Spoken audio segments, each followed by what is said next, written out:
আল্লাহা হুয়ার রাজ্জাকু যুল কুওয়াতিল মাতিন। বলেন ও দুনিয়ার ইমানদার আল্লাহর গোলাম,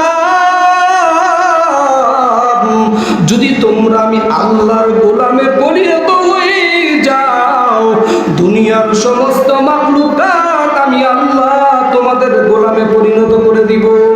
সুবহানাল্লাহ। ওয়া মা খালাকতুল জিন্না ওয়াল ইনসা ইল্লা লিয়াবুদুন। ও দুনিয়ার ইমানদার আল্লাহর গোলাম, আমি তোমাদেরকে দুনিয়ার মধ্যে মানব জাতি তোমাদেরকে সৃষ্টি করলাম কেন? আমি দুনিয়ার মধ্যে মানব জাতি এবং জিন জাতিকে সৃষ্টি করলাম কেন তোমরা জানো কিনা? আমি দুনিয়ার মধ্যে মানব জাতি এবং জিন জাতিকে সৃষ্টি করলাম একমাত্র আমি আল্লাহ পাক রব্বুল আলামিনের গোলামি করার জন্য। আমি আল্লাহ তোমাদেরকে এই কথা কখনো বলি না, ও দুনিয়ার মানুষ তোমরা আমি আল্লাহ তাআলার জন্য রিজিক তালাশ করো, আমি আল্লাহ তাআলাকে খাবার দাও, টাকা পয়সা দাও, গাড়ি দাও, বাড়ি দাও। আমি এগুলো বলি না, কারণ এগুলো ব্যবস্থাপনার দায়িত্ব আমি আল্লাহর।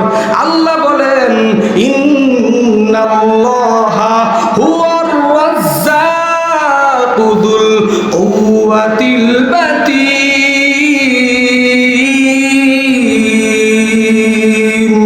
আমি আল্লাহ পাক রব্বুল আলামিনের নাম যেমন আল্লাহ,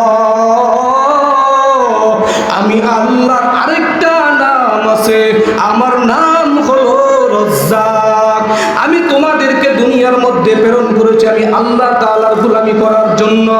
বান্দা তুমি যদি আমি আল্লাহর গোলাম হয়ে যাও, দুনিয়ার সমস্ত মাখলুকাতকে আমি আল্লাহ তোমার গোলাম বানায়া দিব। এই যে আকাশটা দেখেন, আকাশটা কিন্তু মানুষের গোলাম, বাতাস কিন্তু মানুষের গোলাম, চন্দ্র সূর্য কিন্তু মানুষের গোলাম, গরু কিন্তু মানুষের গোলাম। আল্লাহ